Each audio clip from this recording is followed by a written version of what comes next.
Good evening, ladies and gentlemen.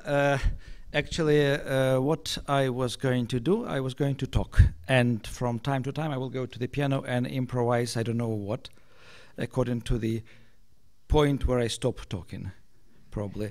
And I have a small request, please don't applaud after my improvisations, even if you like what I played, because I'm not a professional musician. Although I did graduate from musical school many years ago, so I hated classic music, and what I do is not definitely classic.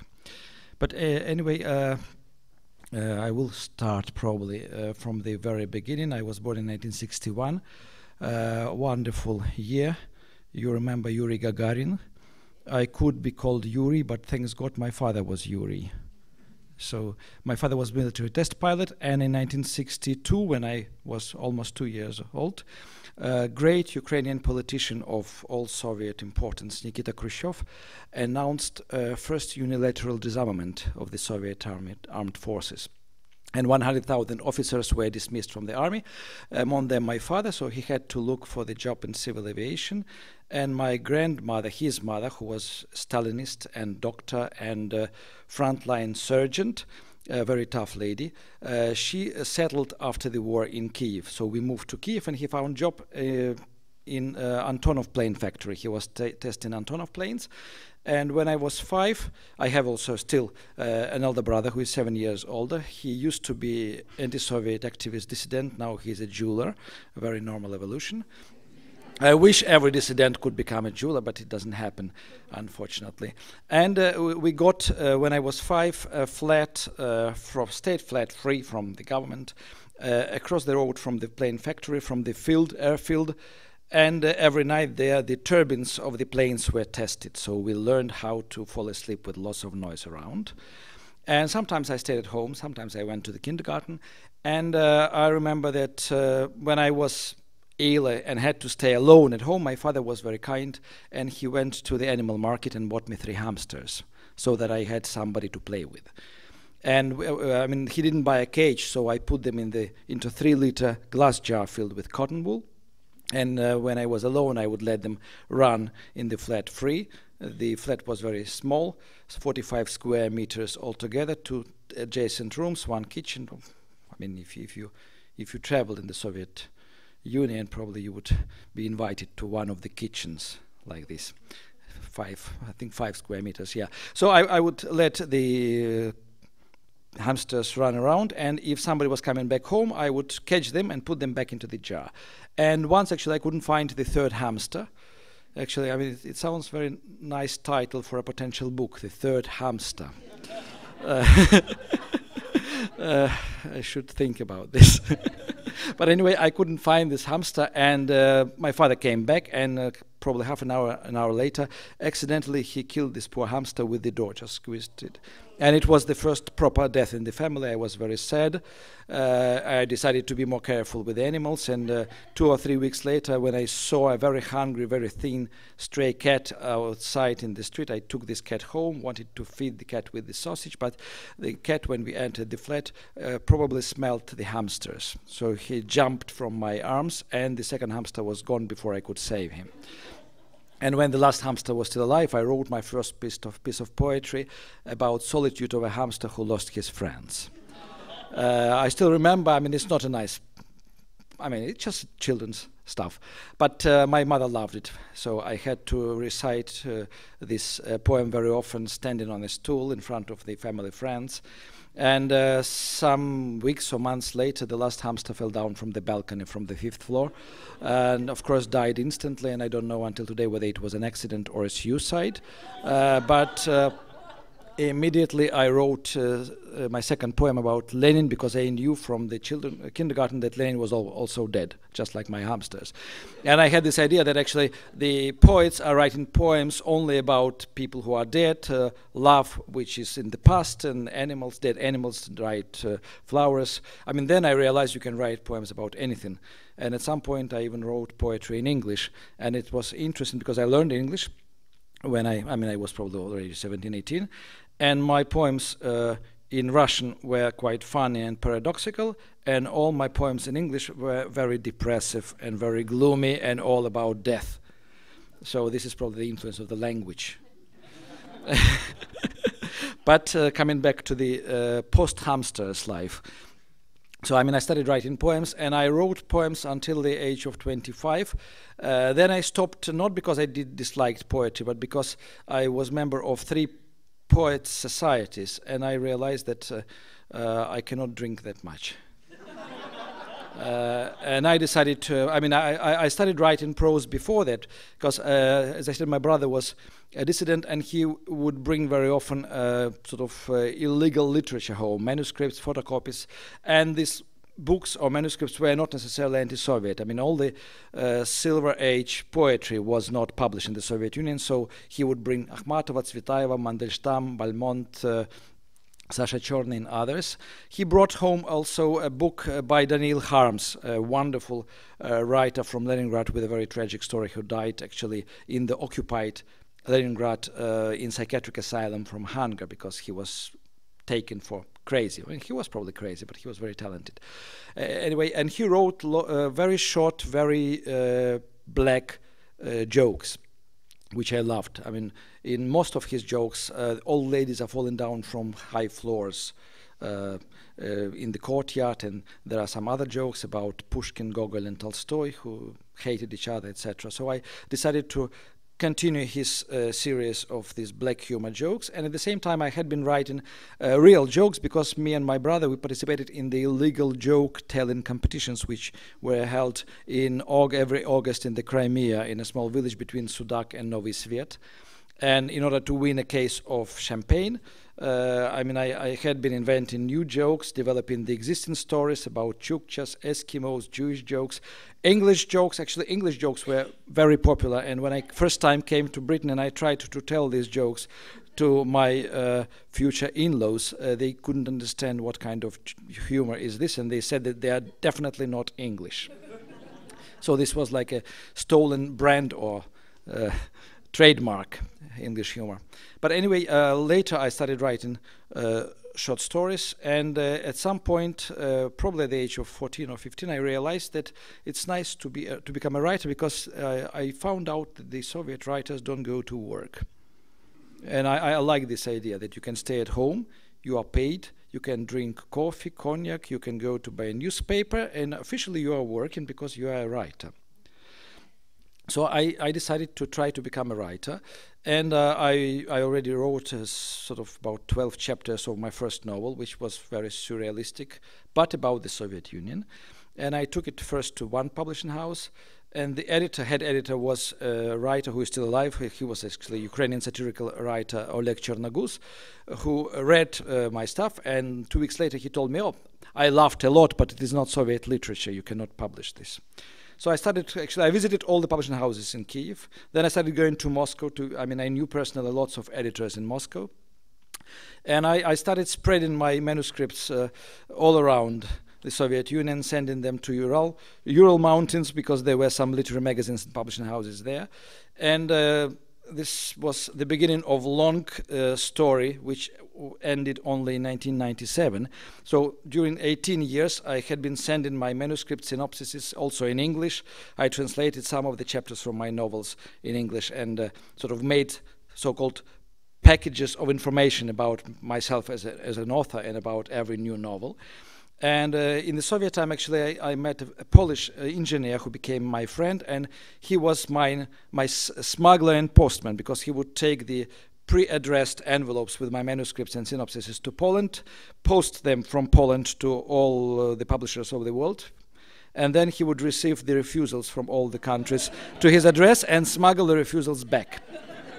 And I mean, I was so much involved in this process, so I will tell you later how sad I was when I had to stop it.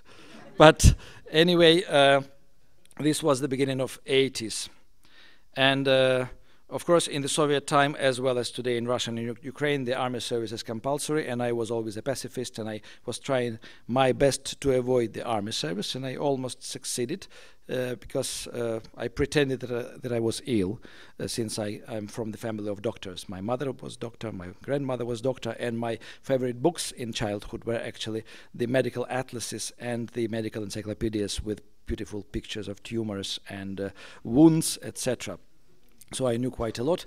But at some point, already after I graduated from the Foreign Languages College and the School of Translators, where I studied Japanese, I was tired of one complicated situation in the publishing house where I worked at that time, and I decided to go to join the army to have a break. But I was in a way afraid to go to the army, because since out of 45 students, only 6 graduated from these Japanese courses. I was registered with the KGB as a specialist in Japanese in case of the war. And I had to serve in Kuril Islands, not far away from Japan, in the special unit, what do you call it, eavesdropping, yeah? I had to listen to the radio exchanges of the Japanese officers. I didn't want to do this, not because I loved Japanese officers, but because after service like this, you wouldn't be able to leave the country for 25 years, because this is state secret service. And I asked my mother whether she was working at that time as the doctor in the police hospital, if she had a very important police patient who could change my papers in the commissariat. And she found a very nice general who went there and replaced the inscription of KGB unit with the military police or gendarmerie on my dossier. And when I was 24 years old, I was called up to the assembly point. And I was approached by an officer who smiled very friendly, which was unusual for officers. And he sort of winked at me, and I understood that he knows that I'm going to the army because of my connections. And he said that he has for me a choice of 3 prisons where I could serve as a prison guard. Nikolaev prison, Odessa prison, and Kherson prison. And I said immediately, Odessa prison is the best, probably, because it is on the Black Sea. Odessa city is well known for its history, culture, etc. Famous market, Privoz. And so I was taken to Odessa in December 85. And probably I will try now to play you December 85 in Odessa.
Well, before army service, my favorite occupation was to look for strange and crazy things in Soviet life, and I always found lots of reasons to be happy, lots of absurdities around. And when I actually joined the army, I suddenly realized that life in the prison was much better organized than life in the freedom. And unfortunately, I couldn't find a lot of funny or crazy things. Everything was according to the rules. The only positive and fun experience I had in the prison was in the very beginning of my army service, in the end of December, when the prison received 50 Christmas trees for their officers. And I was asked to deliver the Christmas trees to the family of each, to the address of each officer before the new year. So this was a very interesting experience, because the only car I could use was the lorry, sort of covered lorry to transport the prisoners. And this lorry was filled with Christmas trees, and I would go to the block of flats, and of course all the neighbors would look out of the windows, and they would be expecting that somebody will be taken out or taken in the car, and then suddenly a Christmas tree arrives, freed from the prison, and is taken to the officer's flat. But anyway, it was 85 and 86, exactly several months after the Chernobyl disaster, my service was over, and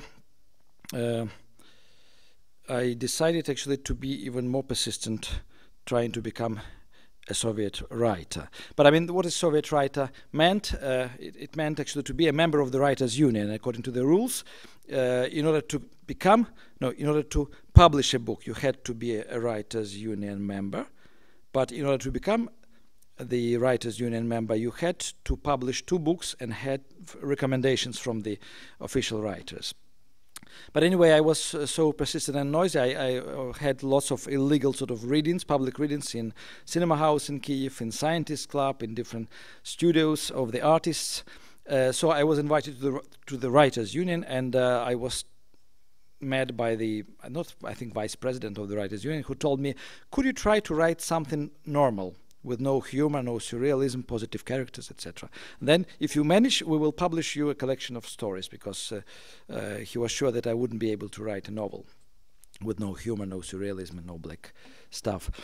So I managed to write 7 stories, and I was sent with these stories to the publishing house, which was called Molodь, Youth, and I was assigned an editor, a young lady from another part of Ukraine, who was daughter of somebody important, probably locally.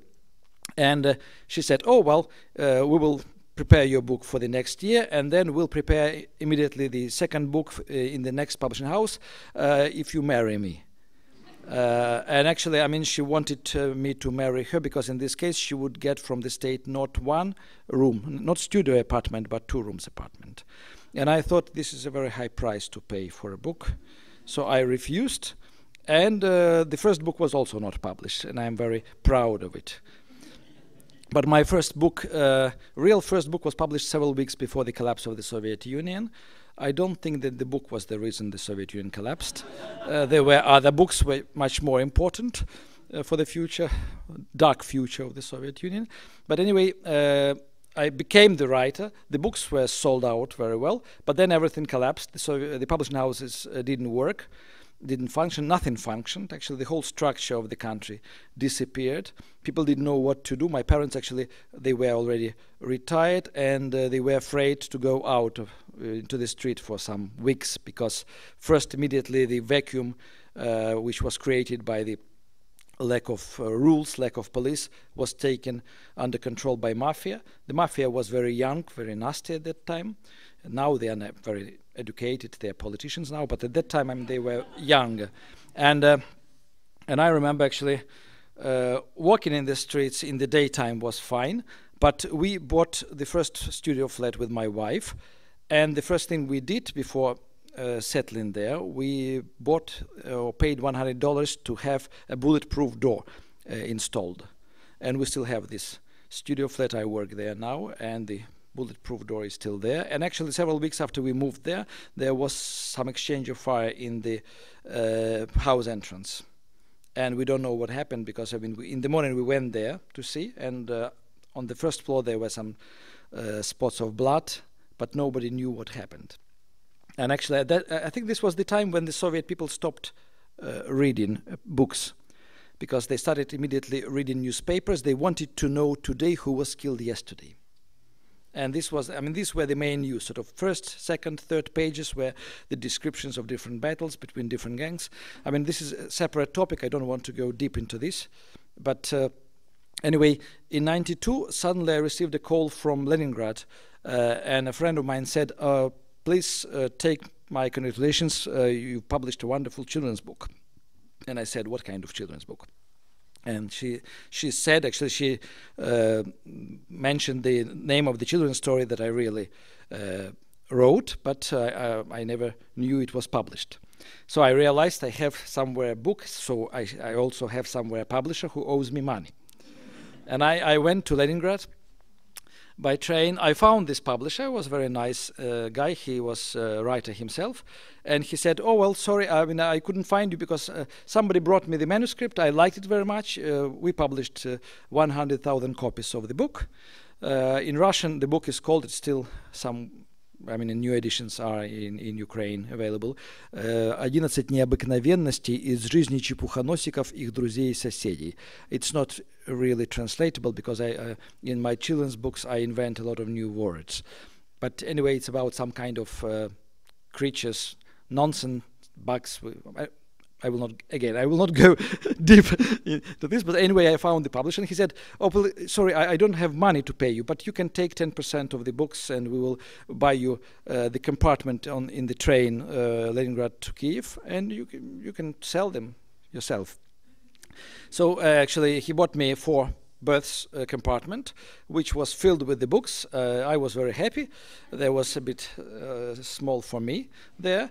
And my happiness disappeared actually about 7 hours later when I realized that the train stopped at the border with Belarus.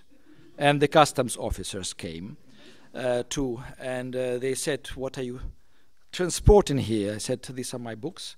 And one of them said, "You have written so many." I said, "No, this is one book, but many copies."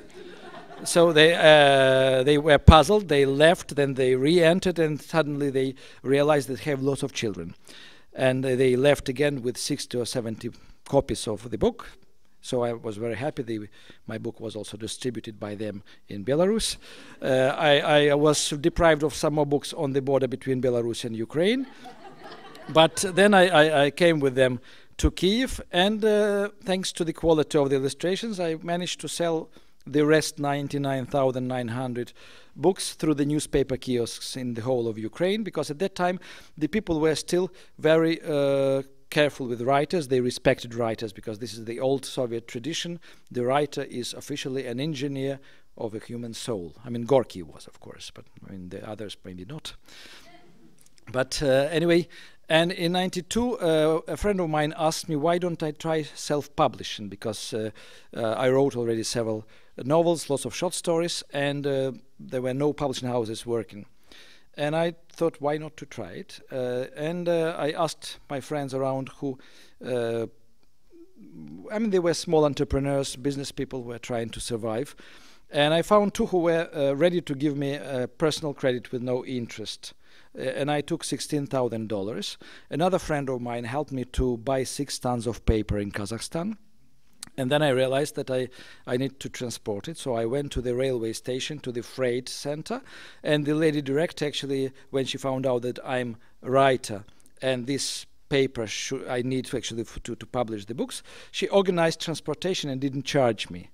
This was so-called blat in Russian language, connections, but there was love from the first sight, or respect from the first sight. Anyway, I got this paper. I went to the print works in Kiev, in Podol, this Frunze Street 51. I checked recently, the print works are still there.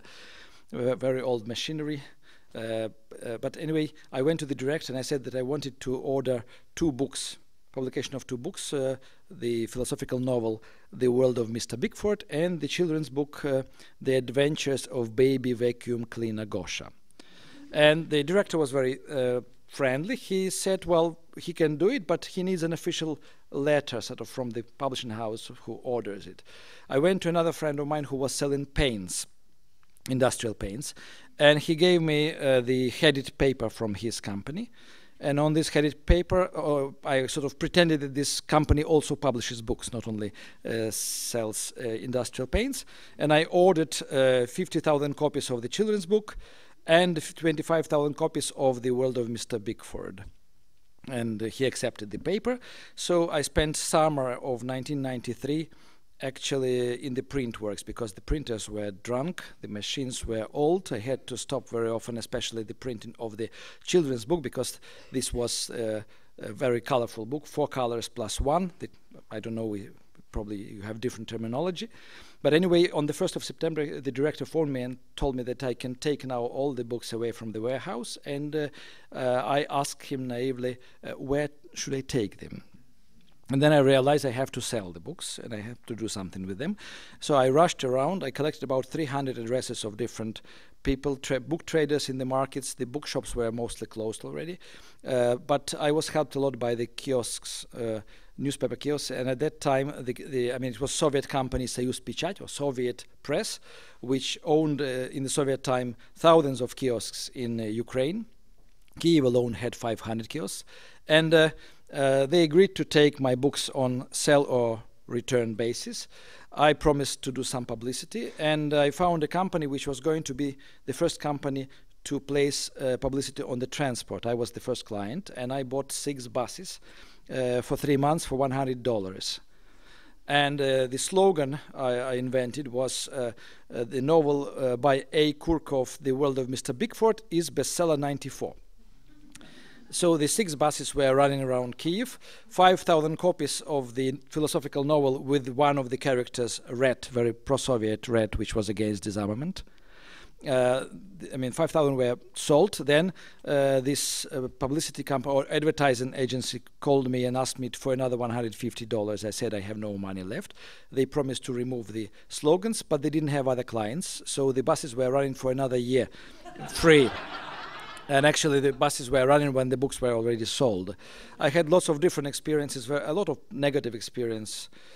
I mean, the funniest episode was, I mentioned the bulletproof door on our studio flat, which we bought in the very center of Kyiv, St. Sophia Square, next door to the Andreevsky Spusk, the St. Andrew's Street, very famous because Mikhail Bulgakov lived there in number 13, and he described this house and the street in the White Guard.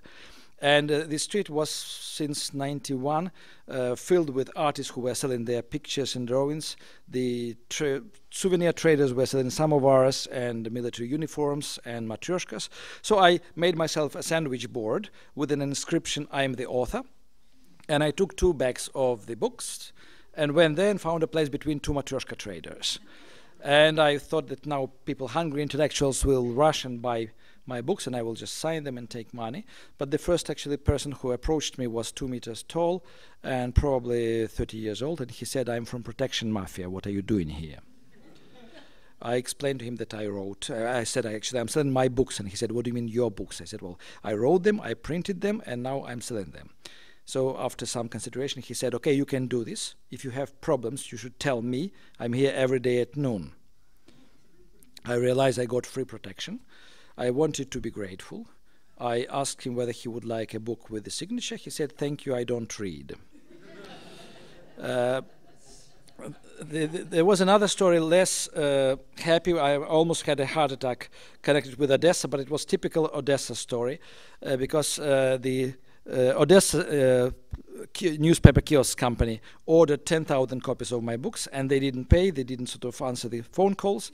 And I went to Odessa, and the railway station, I immediately went to the kiosk and asked the lady how my books were selling, and she said, "Oh, we didn't have your books." So I was puzzled. I rushed to the headquarters of this company, and the young director, I mean, young, he was older than me, he was 40.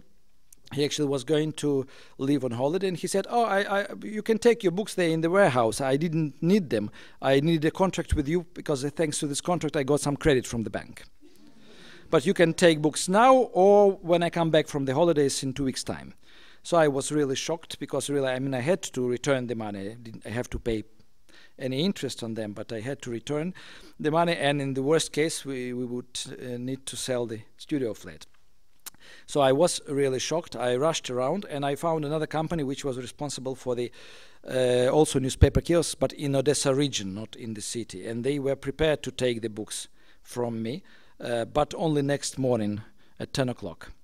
So I decided to find the lorry or some kind car or to take, first of all, the books from the first warehouse. And the lorries didn't stop. Finally, a small funeral bus stopped, the yellow with black sort of stripe. And I asked the driver, wouldn't he mind to earn some $15 to take books from one place to another. He was very happy because it was a lot of money at that time. So we went to the first warehouse. I loaded this bus with books. And then I asked him whether the books and me can stay until next morning in the bus. And he went berserk. He was shouting that he has funeral at 11 o'clock next morning and sort of abusing me.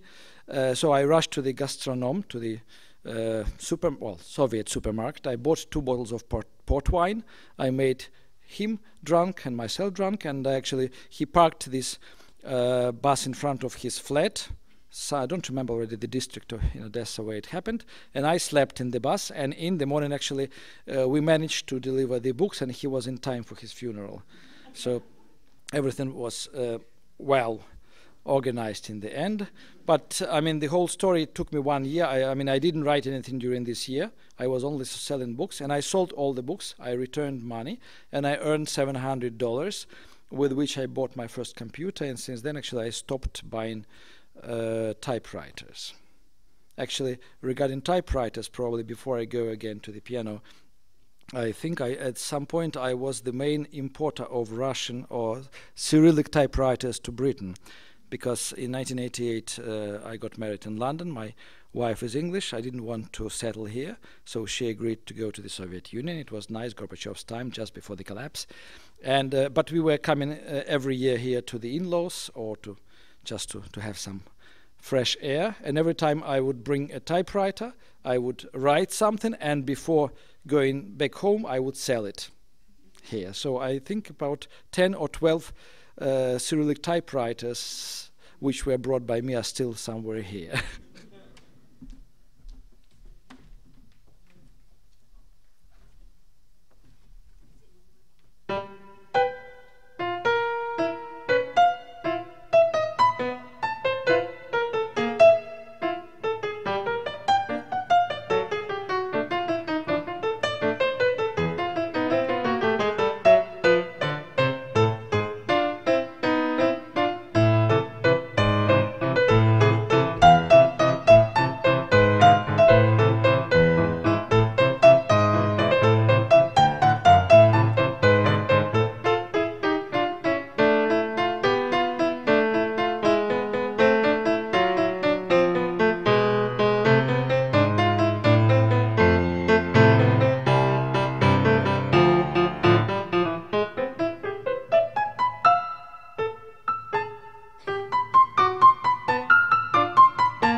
Probably it was also something about Odessa in 1993.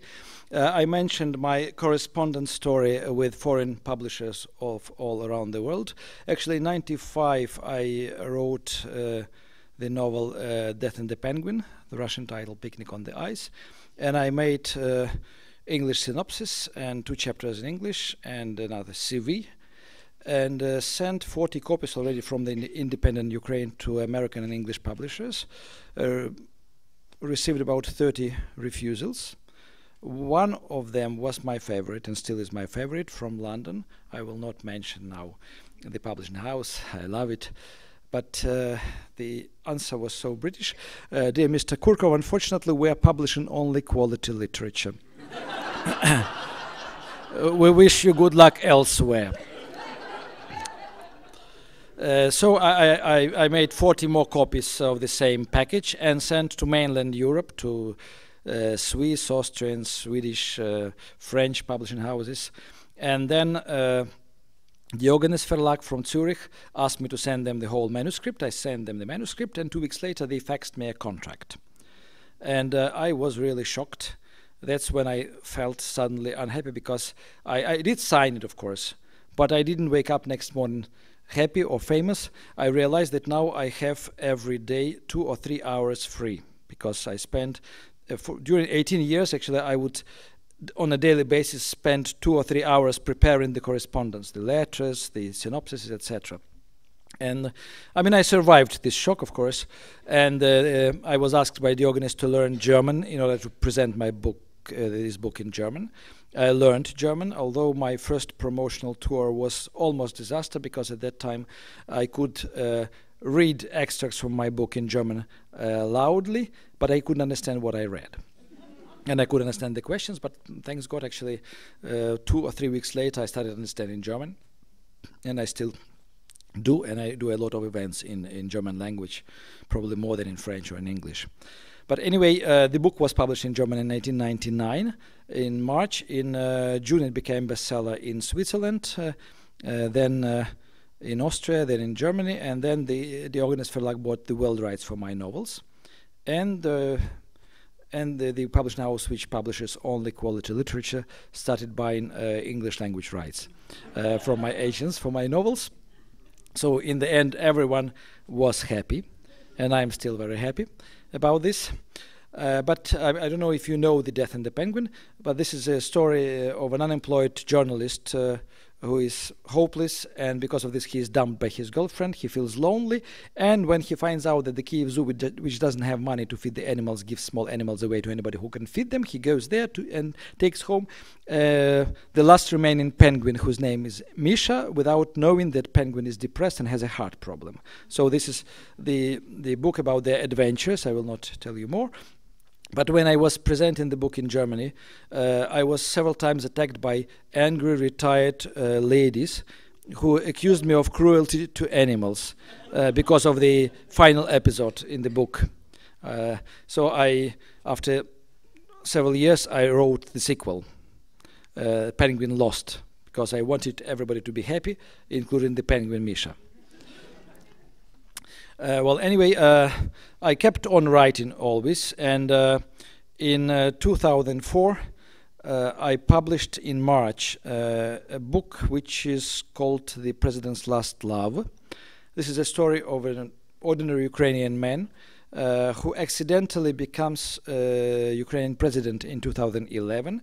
In 2013, during the re-elections, he is poisoned by his friends and gets a very strange skin disease, freckles all over the body. One of the characters in the book is called Vladimir Putin. He is a Russian president until 2016 with a short 4 years break. And there are other things which, I don't know, accidentally or not accidentally, turned into reality a bit late. I mean, Yushchenko was poisoned 6 months later, and actually in January 2005, I was invited by 2 generals from the Ukrainian Secret Service to the Belgian restaurant Cosmopolitan in Kiev, and they immediately ordered for me a glass of Hennessy, because my character, Sergei Pavlovich Bunin, President Bunin, drinks Hennessy a lot. And they asked me why I wrote this book and whether I knew something about the poisoning. And I explained them actually that it was very logical what I wrote, because I mean people were already in the first probably 4 years after the independence, the politicians or business people were killing their enemies or opponents using the same kind of car accidents. It would be a very long lorry turning just in front of the car with a politician or businessman who was driving too fast. Then probably they realized that it is becoming boring. The same news in the newspapers, so they used Kalashnikov or some kind of rifles, and actually when I wrote the book, Kalashnikov became something of a commonplace. So, in fact, actually the first poisoning happened in Moscow in '98, when the first actually victim was the Russian banker Dmitriadi of Greek origin, then very famous investigative journalist from Literaturnaya Gazeta Yuri Shchikachin, then Anna Politkovskaya. So Yushchenko was not the first victim, but I did tell him something else. I don't remember. If I remember, I will tell you. But anyway, it was a very nice conversation, very friendly. But then I realized, or I was told, that my books are removed from all the bookshelves in Russian bookshops. And my Russian publisher, AST, stopped publishing and distribution of my books. And the French edition of this novel was announced during the book fair in Salon du Livre in Paris in 2005. And suddenly, or accidentally, the same Salon du Livre had a guest of honor, Russia. And Putin was coming.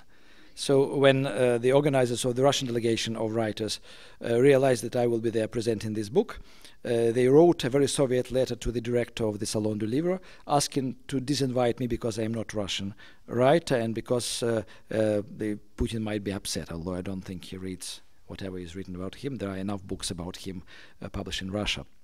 But anyway, the letter was passed from the director to the journalists, and there were several very nice scandalous articles about this situation, which helped me a lot because the sales of my books went up 30%. And I had 2 meetings with the then Prime Minister Jean-Pierre Raffarin, with Minister of Culture. I suddenly became a political figure. Things got not for long. There was one very nice moment when I was invited, actually, because of this book, to the town of Cognac in France by the Hennessy family, because they realized I publicized their cognac, and I spent 5 days there, and we are still friends with Maurice Hennessy. I mean, it's a very peculiar pleasure to drink Hennessy with Hennessy, I can tell you. But anyway, after this, I mean, I had more troubles than I can tell you because of the time limits, but I realized that probably I should try to write a normal surreal story with no politics. And I started writing a novel. I thought I wanted to write a love story. It didn't work. I mean, I wrote 50 or 60 pages. It didn't work. I decided to write a double love story, sort of 2 love stories in one novel. It didn't work neither. Then I put 3 couples in the story.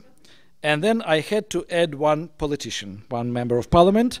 And after he entered the story, the novel worked, but it was still a political novel. And this is a novel which is called The Milkman in the Night. This is my latest book in English. I mean, in The President's Last Love, there are no animals. I mean, I should tell you that among 18 novels, there are only 3 novels with no animals. One of them is President's Last Love, because I thought if I have a president in the novel, other animals are not really welcome. But in this novel, in The Milkman in the Night, actually I have 2 identical cats and some other animals, and I'm very happy with the result, because nothing which I wrote in The Milkman in the Night became reality.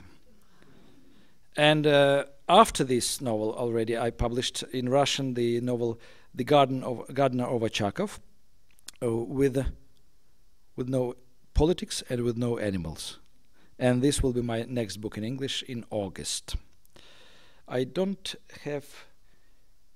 Yeah, good, I know the time now. So what I will try to do now, I know there are some Russian speakers here, And as anybody who doesn't have a voice, I love singing. And I have a collection of gramophones and old vinyls, but I mean, I have two favorite singers, both chansonniers. One was Stalin's favorite chansonnier, Leonid Utesov, who was originally from Odessa and lived through the Soviet history very happily. Was an actor in the best Soviet comedies, shot in the worst Soviet times in 1936, 37, 38. And there was another one, Vladimir Vysotsky, who was shouting his songs, not singing, who was anti-Soviet. He was also actor, but because of his songs, he was very often stopped from playing in the films. And I want to try to sing for you two songs of Utesov and to shout for you two songs of Vladimir Vysotsky. So the first song, I mean, two songs, or the first I will do is actually, it's called "Песенка военных корреспондентов." That's the song about military correspondence.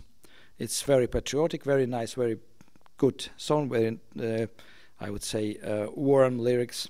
It's about the Soviet military journalists who were entering the occupied towns ahead of the army units to report from inside about the battles. And then I will tell you what will be the next song about that.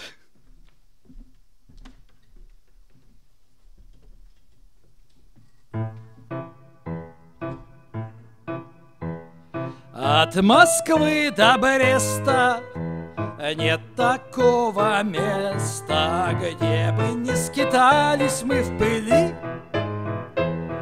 с лейкой и с блокнотом, а то и с пулеметом. Сквозь огонь и стужи мы прошли. От огня и стужи петь мы стали хуже, но мы скажем всем, кто упрекнет: с нашей покачуйте, с нашей поночуйте, с нашей повоюйте хоть бы год. Там, где мы бывали, нам танков не давали, но мы не терялись никогда. На пикапе Драна мы с одним наганом первыми врывались в города. Так выпьем за пехоту, за родную роту, а не доживем, мой дорогой. Кто-нибудь запишет, вспомнит и напишет, кто-нибудь помянет нас с тобой. От Москвы до Бреста нет такого места, где бы не скитались мы в пыли, с лейкой и с блокнотом, а то и с пулеметом. Сквозь огонь и стужи мы прошли. And the second song, I can probably talk from here, the microphone works, is also by Leonid Utesov, this song from 1937, when the first two metro underground stations were built in Moscow. And this is a song very famous still in Russia, Песенка извозчика, the song of a cabman, a horse cabman. And he is singing actually this song to tell everybody that how upset he is because of this metro and that people will not use horse cabs anymore that much. And at the same time, while singing, he is actually taking a tube to the stables. Эх, вставала над Москвою утро вешнее, золотятся понемногу облака. Выезжаем мы с тобою, друг, по-прежнему, и как прежде поджидаем седока. Эх, катались мы с тобою, мчались вдаль стрелой, искры сыпались с булыжной мостовой. А теперь плетемся мы да по асфальтовой, ты да я поникли оба головой. Ты подружка верная, ты старушка древняя, стой, Маруська, в стороне. Наши годы длинные, мы друзья старинные, ты верна, как прежде мне.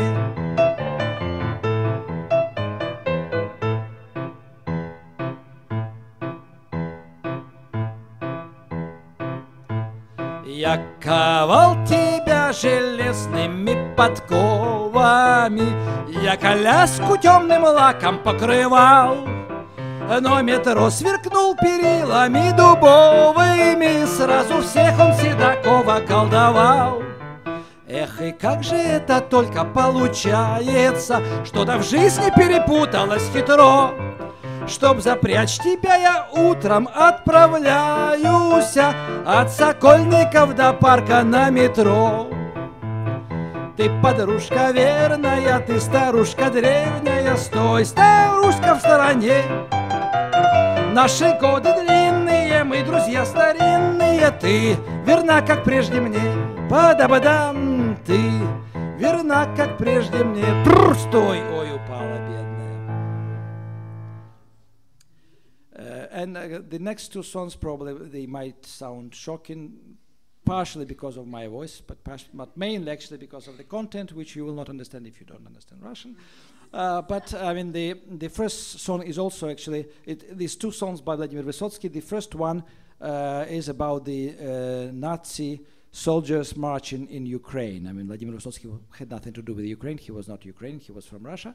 But somehow, I mean, he wrote this very sort of very, I don't know how to describe, powerful song. And I mean, this song is short. The next one will be shortened by me.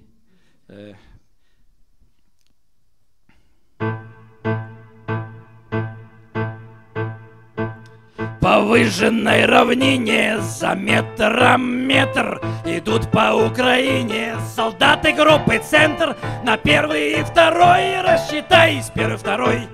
Первый шаг вперед и в рай, первый, второй. А каждый второй тоже герой в рай попадет вслед за тобой. Первый, второй, первый, второй, первый, второй. А перед нами все цветет, за нами все горит. Не надо думать, с нами тот, кто все за нас решит. Веселые и хмурые, вернемся по домам. Невесты белокурые в награду будут нам. По выжженной равнине за метром метр идут по Украине солдаты группы «Центр». На первый и второй рассчитайся, первый, второй. Первый шаг вперед и в рай, первый, второй. А каждый второй тоже герой в рай попадет вслед за тобой. Первый, второй, первый, второй, первый, второй. And the last one, and I hope I will have enough voice to answer your questions after this song, is called, well, it's also not very translatable title. It's called Sonya, Sona, Banьka. But it means much more because in Russian language, banya and sona are a bit different things, and there are two Russian sonas, white ones and black ones, according to the way you heat them. But I will not go into the details because this is not a lecture about sonas. But anyway, the song is about two brothers who were arrested in 1930, sent to Gulag, and they are serving 25 years term in Siberia somewhere, cutting the trees and working in the mines, and the only thing they are dreaming of is to go to the sauna and to wash from their life all this horrible experience of Gulag. I mean, the song is really very long, very powerful, but I will do a short version.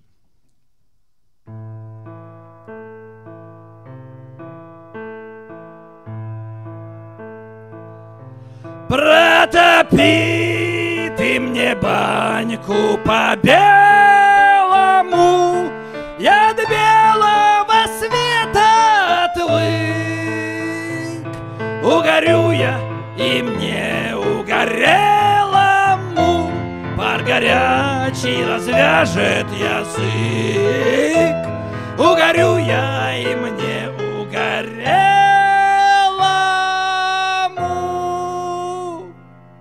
горячий развяжет язык.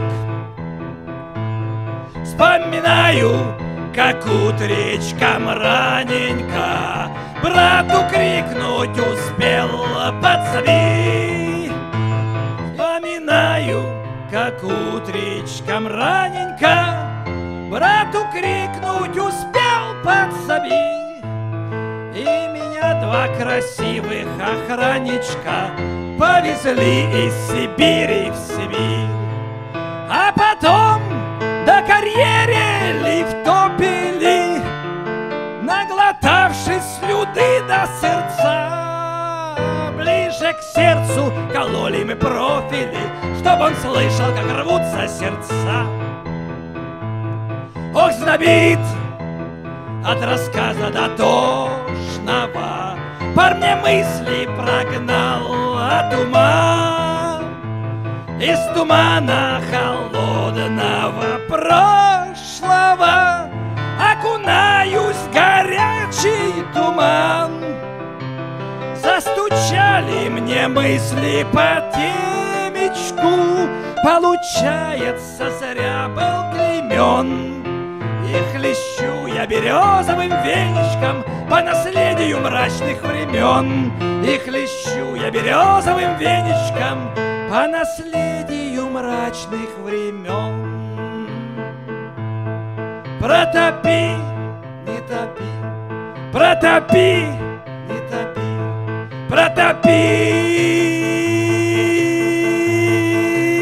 ты мне баньку по белому,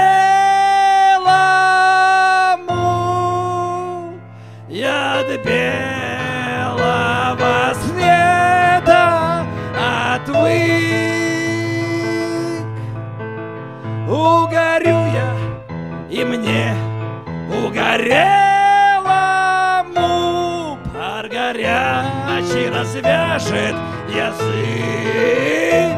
Угорю я, и мне угорелому пар горячий развяжет язык.